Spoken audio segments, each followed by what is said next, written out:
ছিল আমি নওশাদ সিদ্দিকীকে বলি যে আপনার সুরক্ষা নেওয়া প্রয়োজন, উনি রাজি হননি।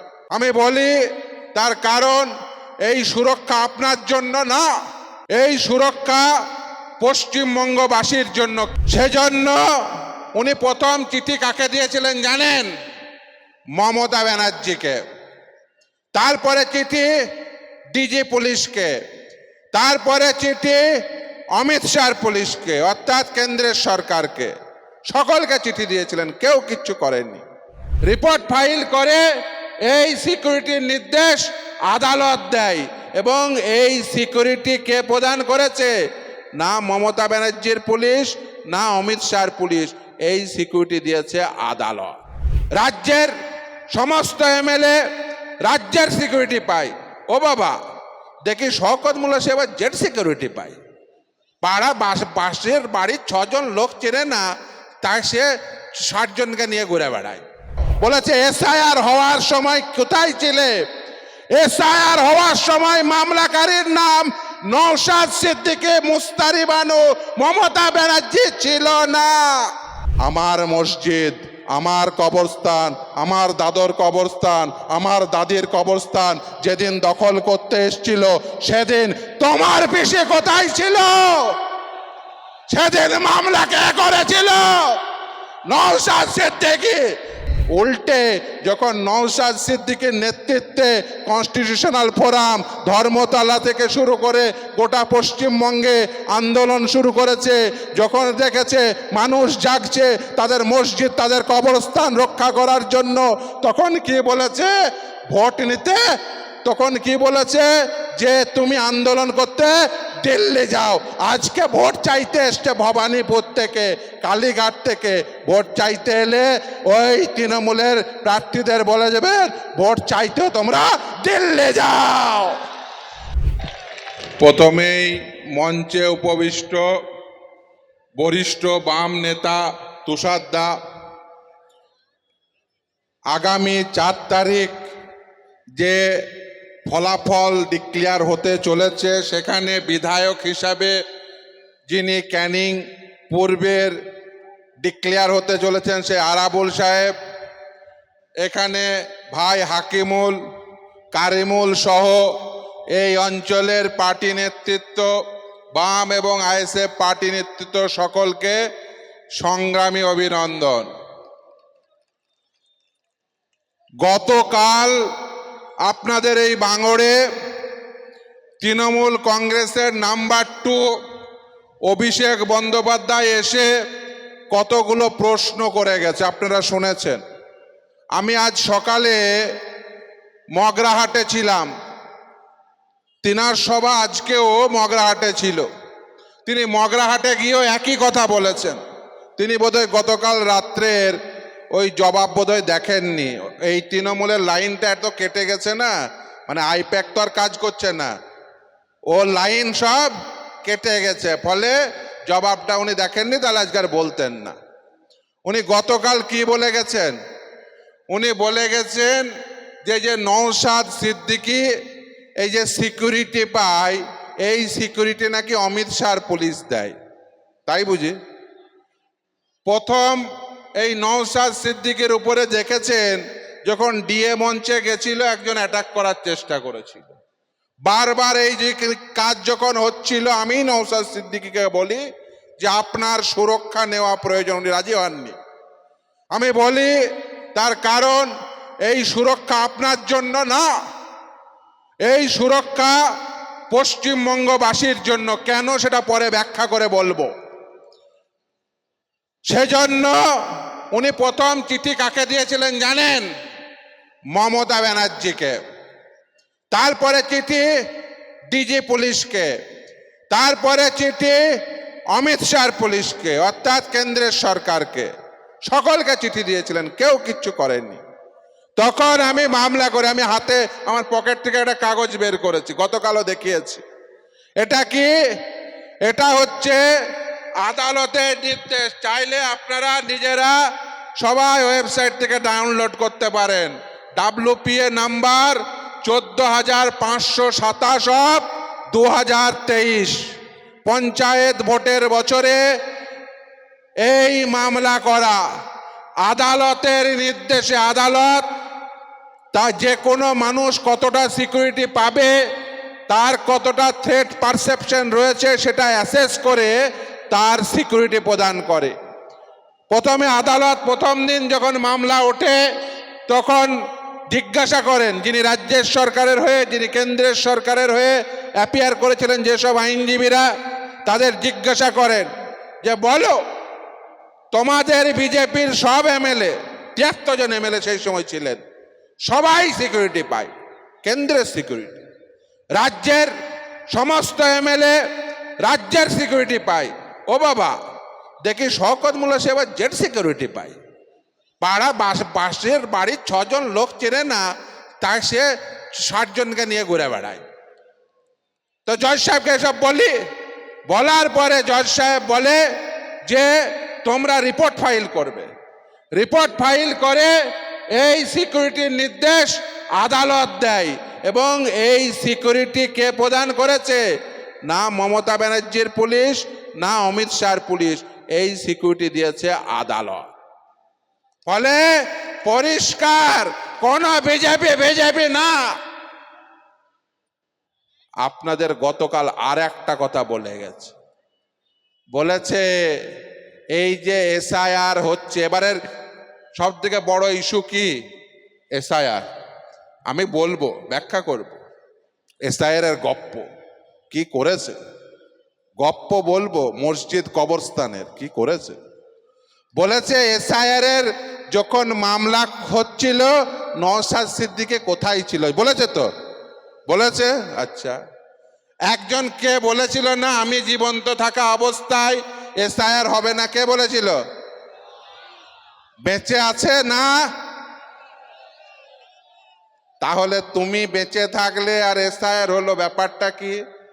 আচ্ছা, 2002 সালে, এখানে অনেক বয়স্ক লোক আছে, তুষারদা আছে, 2002 সালে রাজ্যের মুখ্যমন্ত্রীর নাম কি ছিল? বুদ্ধদেব ভট্টাচার্য। 2002 সালে আপনারা কেউ এনুমারেশন ফর্ম ফিল আপ করেছিলেন? করেননি। 2002 সালে ভাঙড়ে কারোর নাম বাতিল হয়েছিল? হয়নি। তাহলে 2002 সালে তুষারদা নেতা, বুদ্ধদেব ভট্টাচার্য মুখ্যমন্ত্রী, ভাঙড়ের কারোর নাম বাতিল হয়নি, গোটা পশ্চিমবঙ্গ জুড়ে কারোর নাম বাতিল হয়নি। আগামী 29 তারিখ এই খাম চিহ্নে নওশাদ সিদ্দিকীকে বিপুল ভোটে জয়যুক্ত করবেন। কিন্তু বিষয়টা শুধু জয়যুক্তের না। আপনারা দেখেছেন গতকাল 1:30টার সময়, রাত্রে 1:30টার সময় আমাকে দেবজ্যোতি আজকে ফোন করেছিল, শুভ, যে দাদা বিশ্বাস করবে না, রাত্রি 1:30টার সময় মা বোন ভাই সব এসে রাস্তায় দাঁড়িয়ে আছে। গোটা পশ্চিমবঙ্গকে আপনারা যখন এই নেতা দিয়েছেন, আপনাদের ভাঙড়বাসীর একটা দায়িত্ব আছে। কি দায়িত্ব? দেখুন, ফার্স্ট ফেজে 152টা কেন্দ্রে ভোট হয়ে গেছে, তৃণমূল হাফ হয়ে গেছে। আর সেকেন্ড ফেজে কি হবে? তৃণমূল সাফ হয়ে যাবে। আপনাদের একটা দায়িত্ব আছে। কি? এই ভোটে সব থেকে পপুলার লিডার কে? নওশাদ সিদ্দিকী। ভাঙড়ের দায়িত্ব কি? এই গোটা পশ্চিমবঙ্গের মধ্যে সব থেকে বেশি ভোটে জেতাবেন, ভাঙড় নাম্বার 1 হবে। হবে তো? হবে তো? হবে তো? দেখুন, যে কথা বলছিলাম গতকাল, অভিষেক বন্দ্যোপাধ্যায় সাহেব তিনি বলে গেছেন, এক নিরাপত্তার কথা পরিষ্কার করে দিলাম কাগজ এনে, নিরাপত্তাকে দিয়েছে আদালত। দ্বিতীয় বলেছে এসআইআর হওয়ার সময় কোথায় ছিলে? এসআইআর হওয়ার সময় মামলাকারীর নাম নওশাদ সিদ্দিকী, মুস্তারি বানু, মমতা ব্যানার্জি ছিল না। 2002 সালে কারোর নাম কাটা যায়নি। এই লাল ঝান্ডার পার্টির মুখ্যমন্ত্রী ছিল। আজকে 2026 সাল। 2026 সালে এই পশ্চিমবঙ্গেও এসআইআর হচ্ছে, কেরলেও এসআইআর হচ্ছে। কেরলে কোনো মুসলমানের নাম বাতিল হয়েছে? হয়নি। তাহলে তুমি পাড়ার বিডিও, ব্লকের বিডিও, সাব ডিভিশনের এসডিও, ডিস্ট্রিক্টের ডিস্ট্রিক্ট ম্যাজিস্ট্রেট সব কর্মী তোমার, তারপরেও ওই রহিমা খাতুনদের, ওই সেলিম শেখদের নাম কি করে বাতিল হয়? তুমি চেয়েছো তাই নাম বাতিল হয়েছে। তুমি প্রথমে বলেছিলে এসআইআর হবে না, তারপরে সবাইকে দিয়ে এনুমারেশন ফর্ম ফিল আপ করানোর আগে নিজে এনুমারেশন ফর্ম ফিল আপ করেছো। তারপরে এই গোটা পশ্চিমবঙ্গে যদি দেখেছো যে এই মুস্তারি বানু, নওশাদ সিদ্দিকীরা মামলা করে এই সকলের নাম তুলে নেবে, তখন তুমি এই মানুষগুলোকে বিপদে ফেলার জন্য তখন তুমি ড্রামা করতে গেছো কেন? তার কারণ জজদের সামনে দেখাতে গেছো রাজ্য সরকারের সাথে নির্বাচন কমিশনের লড়াই চলছে। ওই করতে গিয়েই তো 700 বিচারক নিয়োগ হয়েছে, তার মধ্যে 200 বিচারক উড়িষ্যা ঝাড়খণ্ডের বিচারক বাংলার নাম বুঝবে না। এই করতে গিয়ে তো ফাঁসিয়েছে মমতা ব্যানার্জি। ওকে ফাঁসানো করিয়েছে কে? আরএসএস। ওকে ফাঁসানো করিয়েছে আরএসএস। দেখুন, আপনাদের মনে থাকবে যে ওয়াকফের সময় কি হয়েছিল। আজকে আপনার পাড়ার মসজিদ, কবরস্থান যখন দখল করার জন্য কেন্দ্রের সরকার তারা ওয়াকফ অ্যামেন্ডমেন্ট অ্যাক্ট নিয়ে এসছে, তখন সর্বপ্রথম মামলা করতে কে বলেছিল? এই নওশাদ সিদ্দিকী। কিছুক্ষণ আগে বক্তব্য দিয়ে গেলেন বিকাশ রঞ্জন ভট্টাচার্য এবং আমি। এই নওশাদ সিদ্দিকীর মামলা তিনি ফোন করে বললেন, দাদা সর্বনাশ হয়ে গেছে, দেখুন ওয়াকফ অ্যামেন্ডমেন্ট অ্যাক্ট এসছে, আমাদের মসজিদ, আমাদের কবরস্থান সব নিয়ে নেবে, তাহলে এই মসজিদ কবরস্থান বাঁচাতে চলুন দিল্লি। আপনারা সে জিনিস দেখেছেন তো? আজকে আপনাদের মাধ্যম দিয়ে, এই ক্যামেরার মাধ্যম দিয়ে অভিষেক বাবুকে একটা প্রশ্ন করে যেতে চাই। আপনি দুটো প্রশ্ন করেছেন, উত্তর পেয়ে গেছেন যে নওশাদ সিদ্দিকীর নিরাপত্তা দিয়েছে আদালত, এবং এসআইআরে মমতা ব্যানার্জির আগে মামলা করেছে কে? নওশাদ সিদ্দিকী। শুধু তাই না, আমার মসজিদ, আমার কবরস্থান, আমার দাদর কবরস্থান, আমার দাদির কবরস্থান যেদিন দখল করতে এসেছিল সেদিন তোমার পিসি কোথায় ছিল? সেদিন মামলা কে করেছিল? নওশাদ সিদ্দিকী। তোমার সেদিন মনে পড়েনি? উল্টে যখন নওশাদ সিদ্দিকীর নেতৃত্বে কনস্টিটিউশনাল ফোরাম ধর্মতলা থেকে শুরু করে গোটা পশ্চিমবঙ্গে আন্দোলন শুরু করেছে, যখন দেখেছে মানুষ জাগছে তাদের মসজিদ, তাদের কবরস্থান রক্ষা করার জন্য, তখন কি বলেছে? ভোট নিতে তখন কি বলেছে? যে তুমি আন্দোলন করতে দিল্লি যাও। আজকে ভোট চাইতে এসছে ভবানীপুর থেকে, কালীঘাট থেকে ভোট চাইতে এলে ওই তৃণমূলের প্রার্থীদের বলে যাবেন ভোট চাইতেও তোমরা দিল্লি যাও। ভাঙড়ে ভোট চাওয়া যাবে না। আমার দাদর কবর বাঁচাতে তুমি আসনি, আমার দাদর কবর বাঁচাতে নওশাদ সিদ্দিকীরা এসেছিল, আমার দাদর কবর বাঁচাতে বিকাশ রঞ্জন ভট্টাচার্যরা এসেছিল, আমার দাদর কবর বাঁচাতে যারা এসেছিল যাদবপুরে বিকাশ রঞ্জন ভট্টাচার্যকে জেতাবো, ভাঙড়ে নওশাদ সিদ্দিকীকে জেতাবো, ক্যানিংয়ে আরাবুল সাহেবকে জেতাবো, দিয়ে আমার দাদর কবর রক্ষা করব, আমার পাড়ার মসজিদ রক্ষা করব। তুমি আমার কবর মসজিদ রক্ষার্থে আসনি, তাই তোমাকে একটিও ভোট না।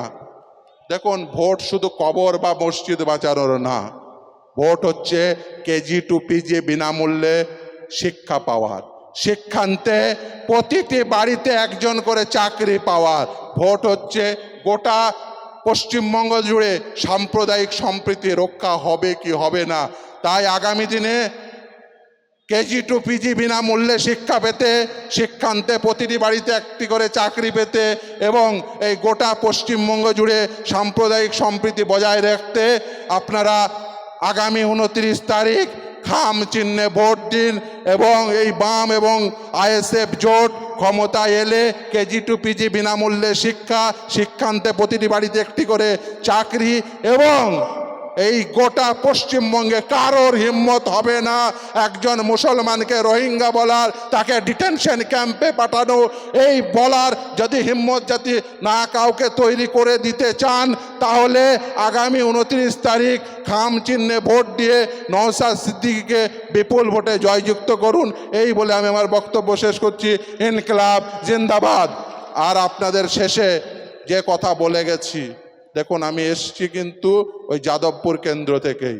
আমি কিন্তু আপনাদের কাছে এই প্রত্যাশা করি যে আপনারা কিন্তু এমন লিডার তৈরি করেছেন যে আপনারা ভোট দিয়ে গোটা পশ্চিমবঙ্গ তাকে নয়নের মণি মনে করছে।